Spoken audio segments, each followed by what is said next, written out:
President of the Republic of the Philippines, the Honorable Sara Z. Duterte. Hello, good morning. Okay na? Yes, ma'am. Okay, sige. Mga kababayan, Assalamualaikum warahmatullahi wabarakatuh. Madayaw, maayong adlaw kaninyong tanan. Magandang araw sa inyong lahat. Sa mga nakaraang araw, marami ang humihingi ng reaksyon, komento, o damdamin. Damdamin ko sa issue ng impeachment na naihain laban sa akin. Sa kabila ng aking mga naging pahayag ukol sa planong impeachment sa mga nakaraan na buwan, ang tanging masasabi ko na lamang sa puntong ito ay God save the Philippines.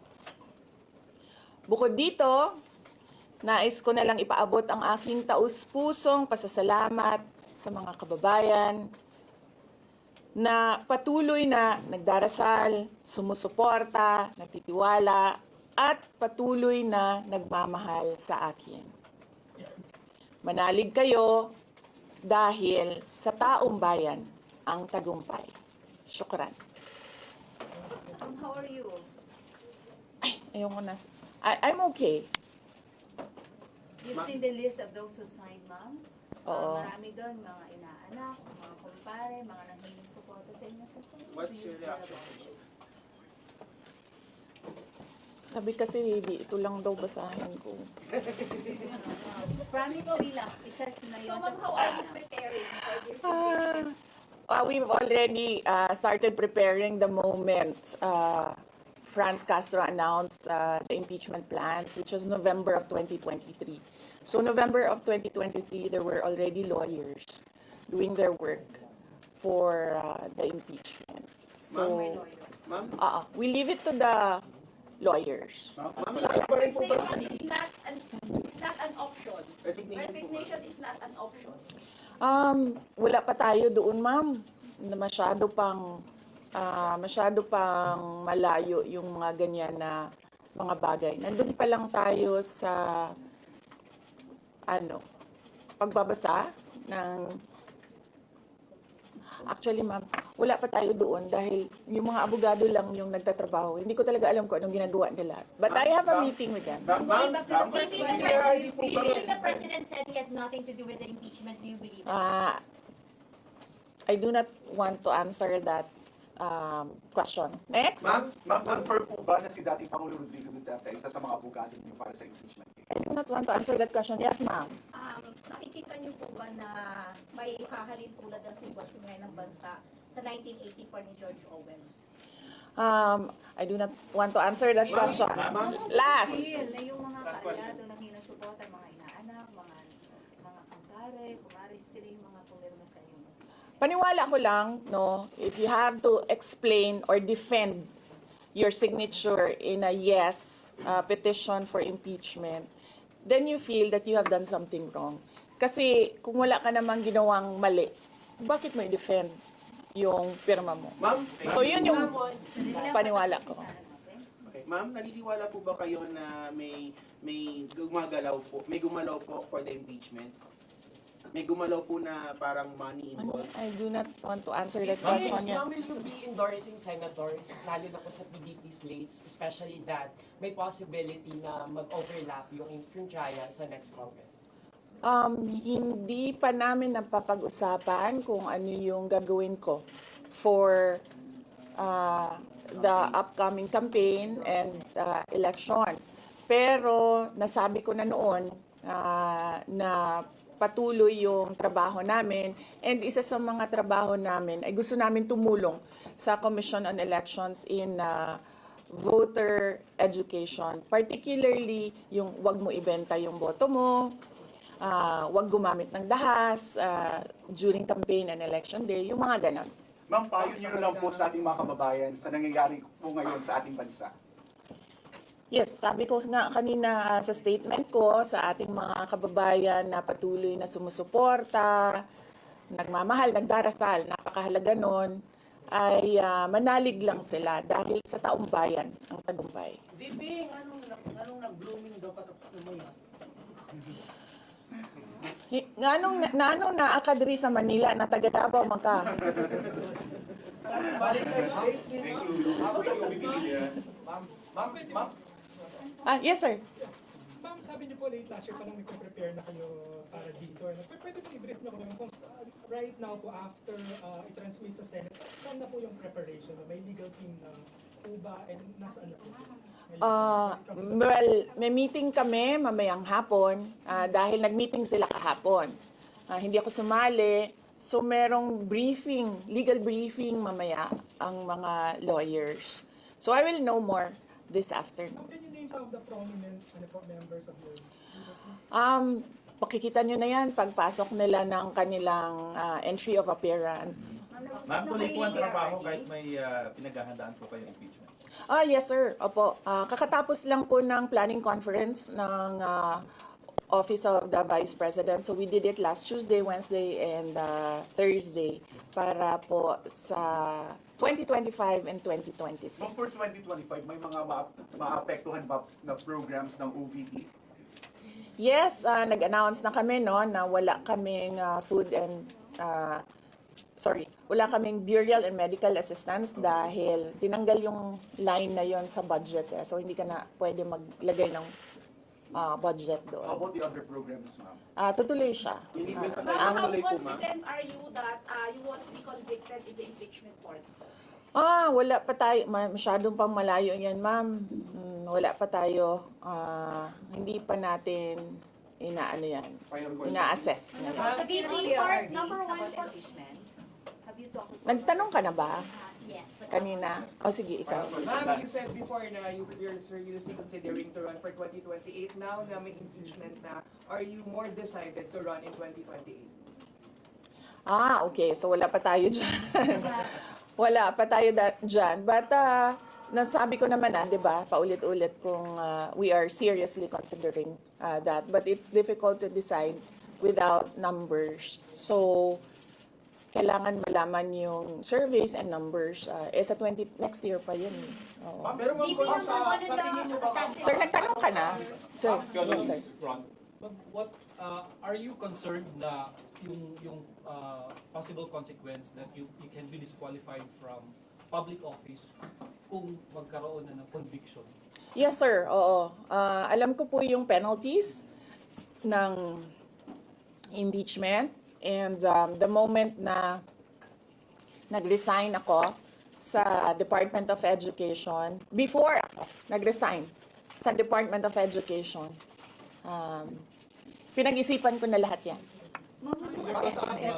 ma'am, sa ngayon ba, masasabi ninyo na lalo pa kayong nainganyo na ituloy ang pagtakbo sa 2028 presidential election?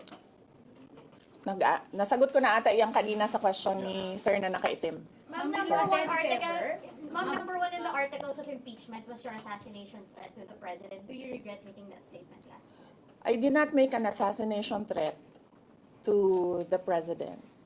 Ma'am, Sila lang nagsasabi niyan. Sila lang nagsasabi may assassination, sila nagsasabi may assassin, may gunman.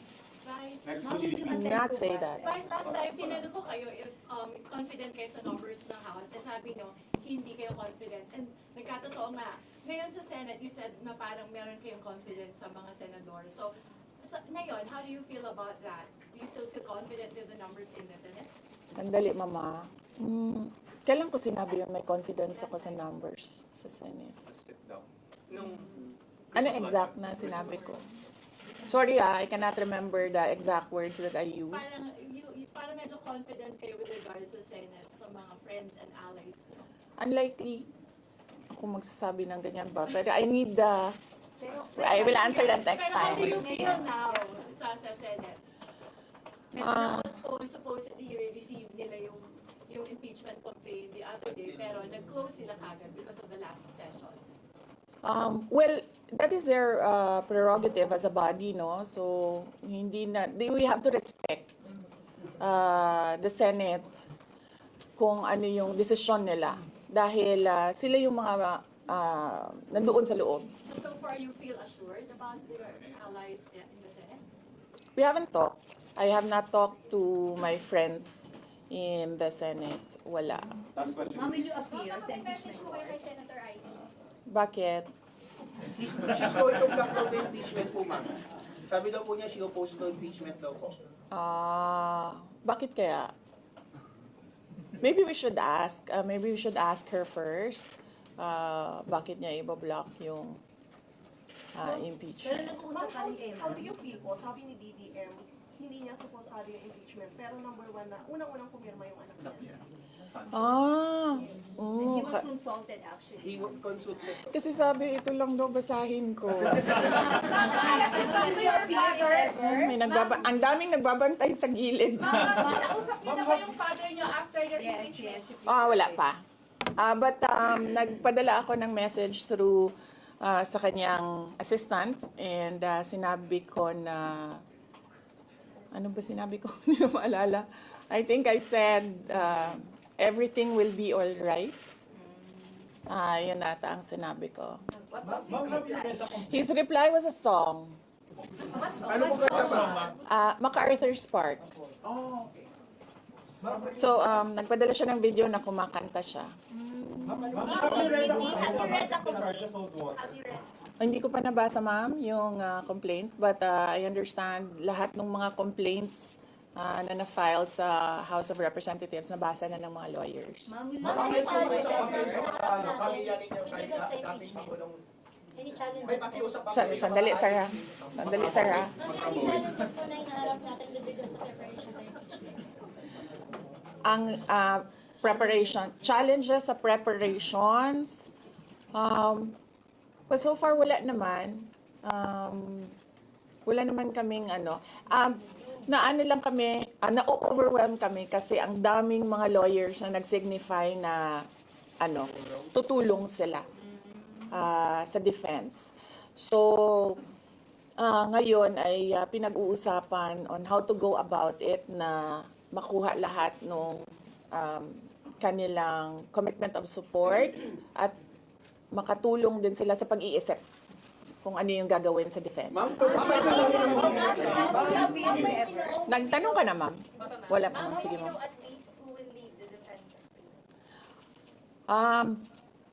Sabihan ko na lang sila na mag-announce na sila kung gusto na nila mag-announce. Pero yung father niyo kasama pa rin? Kasi sabi niyo before, your father would be helping also. Well, he is welcome. He is a lawyer. So he is welcome to give his advice, input in the defense. May pagkakaroon sa mga babaeng trans ratings recently due to the Senate sa Congress hearing. I will not answer that question. Is Yusek Zulaika back in Senate? Yes, I'm sorry. Yes. Is Yusek Zulaika Lopez back in Senate? Yes. So what happened was, nag-indefinite leave siya, and then she was admitted to the hospital doon sa Davao City na hospital siya, and then discharge siya ng mga doctors with ulitin ko. Si Yusek Zulaika Lopez, nag-indefinite leave siya after nung sa veterans hospital admission niya. Umuwi siya Davao, and then hospitalized siya doon. And then sabi ng doctors niya, we will discharge you but you have to come back ngayon ata, February, for further tests. And then bumalik siya for 1 day dito.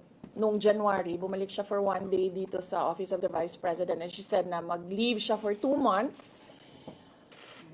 And then I said yes, take the time that you need for your health. And then after a week, bumalik siya. Noong January, after a week, bumalik siya dito, and then she said, hindi ako mag-leave. So sabi ko, okay, welcome back. Ma'am, kamusta po sa INC? Meron ba pakikipag-usap kayo sa INC? Dahil sila po yung nag-rally against para wag ituloy yung impeachment. Hindi pa po kami nagkausap ng INC, sir. Pero nagpapasalamat po ako sa INC at sa buong sambayanan sa kanilang pananawagan ng kapayapaan. Ma'am, kamusta po ang You staff think you ng have numbers in Senate? Nagtanong ka na, sir? Not yet Dapat, po. sir. You think you have the numbers in the Senate to be acquitted? Hindi ko masabi yan ngayon, sir. Wala pa kami dyan. Ma'am, Nagtanong ka na, ma'am. Wala pa. Ma'am, would you consider former President Duterte to be your lead defense? He will, maybe if he wants to, he can be part of the defense team. But because of his age and because of rigorous preparations in an impeachment case, baka sabihin ko sa kanya na wag na lang siyang mag-lead dahil medyo may edad na si former President Rodrigo Duterte. Ma'am? He's already 80 years old this Ma'am, year. kamusta po ang staff ng OPP after they heard about the impeachment po, ma'am? Ano po naramdaman po nila na when you were impeached by the House? Ano po naramdaman ng staff ng OPP in general? Are they sad? Are they worried po ba, ma'am? Hindi ko alam nila na pinagtatawanan lang nila ako dito sa gilid kasi hindi daw ako sumunod. Sabi, basahin lang daw talaga ito. Ma'am, you will appear sa impeachment court, ma'am, if ever. Ha? Will you appear sa Okay. Kung pwede namang hindi, and I understand, pwede naman. Hindi na. Oo. Kasi baka ma-intimidate lang sila lahat sa presence ko doon. May mga plano po ba kayo para itulak ang pag-audit, lalo na po sa mga kongresista natin na ginagamit ang pera o pondo ng gobyerno para sa black propaganda against you? Hindi ko na muna sagutin yung tanong na yan ngayon, ma'am. Doon muna tayo sa God Save the Philippines. So ma'am, will you dissuade or encourage your supporters in case they would go sa street to rally? Sa panahon ngayon, ma'am, na sobrang mahal ng presyo ng mga bilihin, lalong-lalo na ng pagkain, sasabihin ko sa mga supporters sa taong bayan na unahin muna nila ang trabaho and negosyo nila kesa sa mag-rally sila sa mga daan. Dahil marami o lahat tayo breadwinners. So merong mga bata or merong mga kapamilya na nagdedepende sa atin.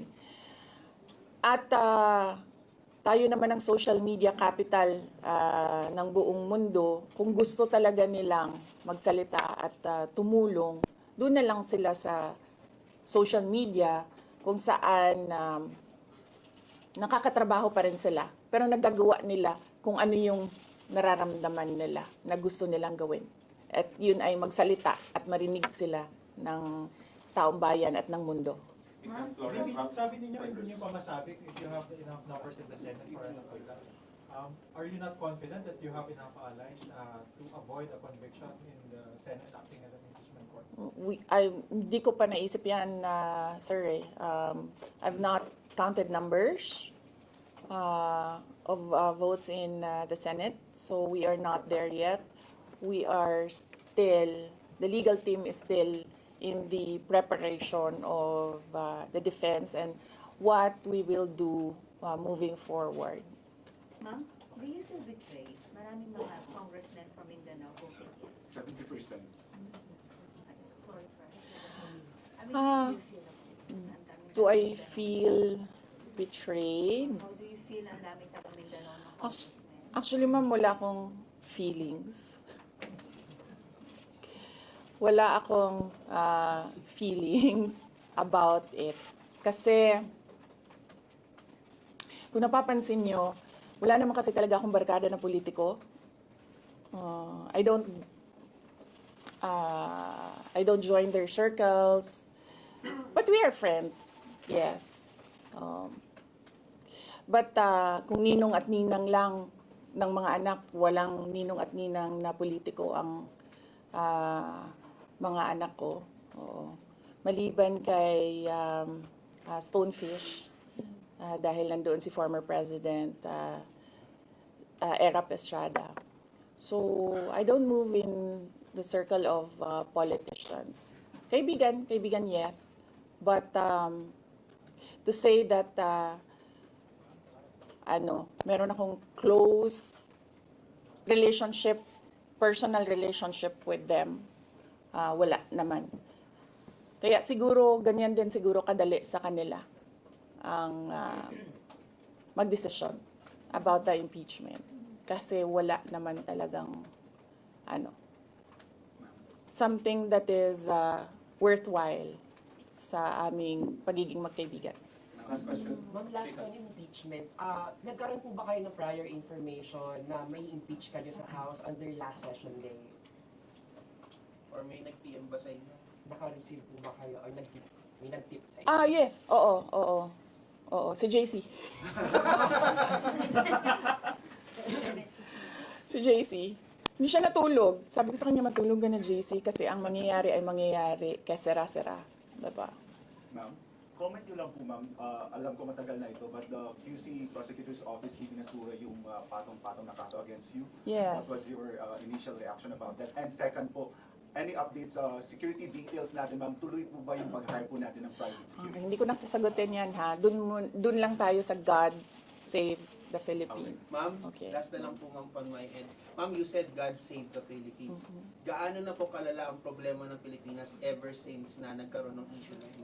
Nagkaroon ng issue sa impeachment na ito? Parang ano po yung nakikita niyo yung problem sa Philippines ngayon at bakit nila inuna itong impeachment na ito? Gaano kalala ang Pilipinas na pag-iwanan na tayo ng panahon at ng ating mga kapitbahay dito sa region at napag-iwanan na tayo ng mundo.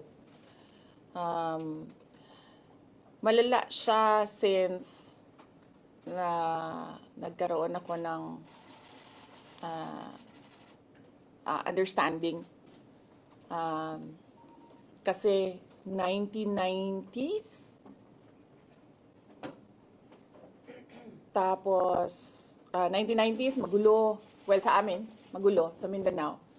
And then, ngayon, nagbabadya ang gulo sa Mindanao. So, parang wala namang nagbago. So, malala. Sobrang malala. Dahil kung nakakausap mo yung mga tao na arawan yung kanilang sweldo, yung pera nila hindi na talaga sapat para sa pagkain, para sa kuryente, para sa bahay, para sa tubig, para sa pag-aaral ng kanilang mga anak.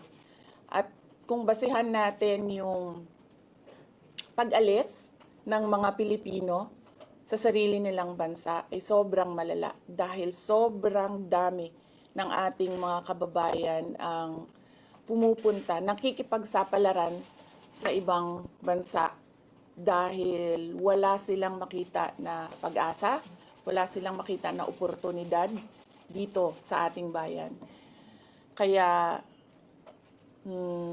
parang nakakaawa na tayo dito sa loob at nakakahiya yung estado natin kapag iniligay mo siya in a global stage na kung saan pinapanood tayo ng ibang mga lahi at ibang mga bansa. And because of that, ma'am, And because of that, tapos na tayo. you will run for presidency because of that. Diba? Ma'am, thank you. Maraming salamat sa oras ninyo.